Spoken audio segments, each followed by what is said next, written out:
തേങ്ങാപ്പാൽ ഒഴിച്ച ഗീ റൈസ് ആദ്യം ഉണ്ടാക്കാം. ഇവിടെ 1 കപ്പ് ജീരകശാല റൈസാണ് എടുത്തിരിക്കുന്നത്. എൻ്റെ കയ്യിൽ ആകെ ഇത്രയേ ബാക്കി ഉണ്ടായിരുന്നുള്ളൂ. കൂടുതൽ അരി വെച്ചിട്ട് പിന്നീട് എപ്പോഴെങ്കിലും വീഡിയോ പോസ്റ്റ് ചെയ്യാം. ആദ്യം ഒരു 3-4 പ്രാവശ്യം വെള്ളം മാറ്റി ഈ അരി ഒന്ന് കഴുകിയെടുക്കണം.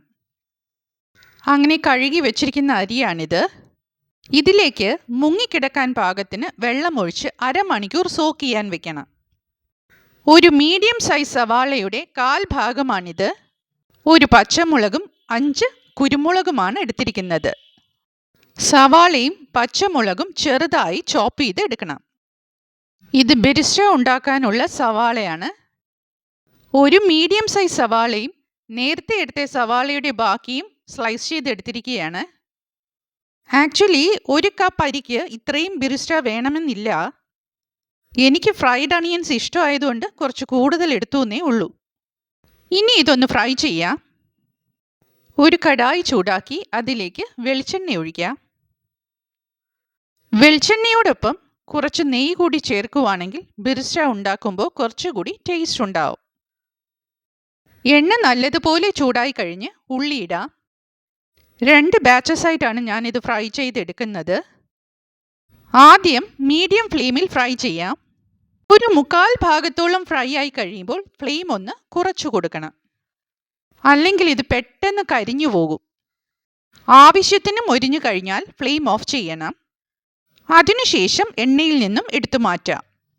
വറുത്ത സവാള ചേർക്കുമ്പോൾ നെയ്ച്ചോറിൻ്റെ ടേസ്റ്റ് എൻഹാൻസ് ചെയ്യും. ഈ സെയിം എണ്ണയിൽ തന്നെ കാഷ്യൂ നട്ട്സും റേസിൻസും ഫ്രൈ ചെയ്യാം. ഒരു കാര്യം എപ്പോഴും ശ്രദ്ധിക്കാനുള്ളത്, എന്തുണ്ടാക്കാനാണെങ്കിലും കാഷ്യൂ നട്ട്സും റേസിൻസും എപ്പോഴും കഴുകിയെടുക്കണം.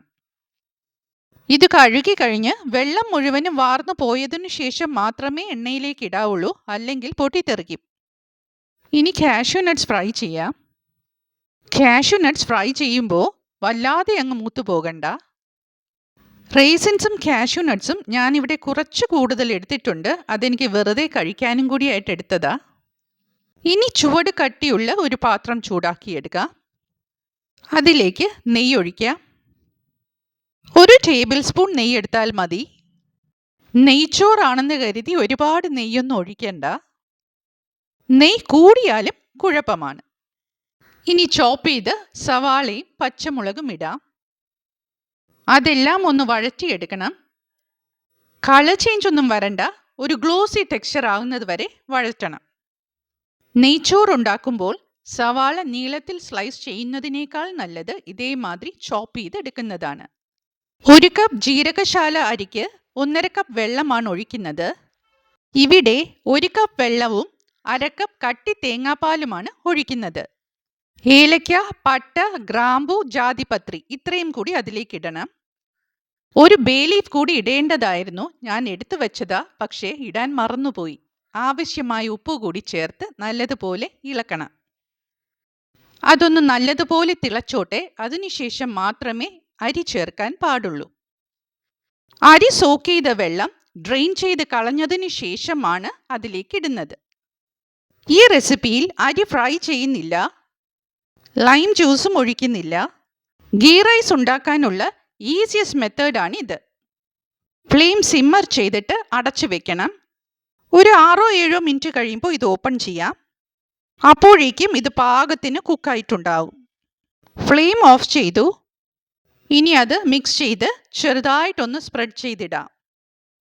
ലൈം ജ്യൂസ് ഒഴിച്ചിട്ടില്ല എന്ന് കരുതി ചോറ് ഒട്ടിപ്പിടിച്ചിട്ടൊന്നുമില്ല കേട്ടോ. ഇനി അതിൻ്റെ മേലെ കാഷ്യൂ നട്ട്സും റേസിൻസും ഇടാം. അതിനുശേഷം വറുത്ത് വെച്ചിരിക്കുന്ന സവാള കൂടി അതിൻ്റെ മേലെ ഇടാം. ഇതിനോടൊപ്പം കഴിക്കാൻ ബീഫ് വരട്ടിയതാണ് ഉണ്ടാക്കിയത്. ബീഫ് വരട്ടിയത് എങ്ങനെയാണെന്ന് കാണിച്ചു തരാം. 1/2 kg ബീഫാണ് കഴുകി വെള്ളത്തിലിട്ട് വെച്ചിരിക്കുന്നത്. വെളുത്തുള്ളി, ചെറിയ ഉള്ളി, പച്ചമുളക്, ഒരു ചെറിയ ടൊമാറ്റോ, സവാള, ഇഞ്ചി ഇത്രയുമാണ് എടുത്തിരിക്കുന്നത്. ചെറിയുള്ളി കുറച്ചേ എടുക്കാൻ പാടുള്ളൂ. ചെറിയുള്ളി കൂടിക്കഴിഞ്ഞാൽ കറിക്ക് മധുരം വരും. ഇഞ്ചിയും പച്ചമുളകും വെളുത്തുള്ളിയും ഞാൻ ചതച്ചെടുത്തിരിക്കുകയാണ്. സവാളയും ടൊമാറ്റോയും ചോപ്പ് ചെയ്തെടുത്തു. ചെറിയുള്ളി സ്ലൈസ് ചെയ്തും വെച്ചിരിക്കുകയാണ്. ബീഫിലെ വെള്ളം ഡ്രെയിൻ ചെയ്ത് കളയണം. ഇതിലേക്ക് കുറച്ച് പൊടികളൊക്കെ ഇട്ട് മാരിനേറ്റ് ചെയ്തെടുക്കണം. മഞ്ഞൾപ്പൊടി, കാശ്മീരി ചില്ലി പൗഡർ, പെരുംജീരകത്തിൻ്റെ പൊടി, കുരുമുളക് പൊടി, ഉപ്പ് ഇത്രയുമാണ് എടുത്തിരിക്കുന്നത്. ഇതെല്ലാം ബീഫിലേക്ക് ഇടണം. എന്നിട്ട് കൈ കൊണ്ട് നല്ലതുപോലെ മിക്സ് ചെയ്യണം. അരപ്പ് നല്ലതുപോലെ ബീഫിൽ പിടിപ്പിക്കണം. അതിനുശേഷം ഒരു പ്രഷർ കുക്കറിലേക്ക് ഇടാം. കുറച്ചല്ലേ ഉള്ളൂ, അതുകൊണ്ട് ചെറിയ പ്രഷർ കുക്കർ എടുക്കുന്നതായിരിക്കും നല്ലത്. ബീഫിൽ നിന്നും വെള്ളം ഇറങ്ങും, എന്നാലും ഒരു 1/4 കപ്പ് വെള്ളം കൂടി അതിലേക്ക് ഒഴിക്കണം. വെള്ളവും ബീഫും കൂടി ഒന്ന് മിക്സ് ചെയ്യാം.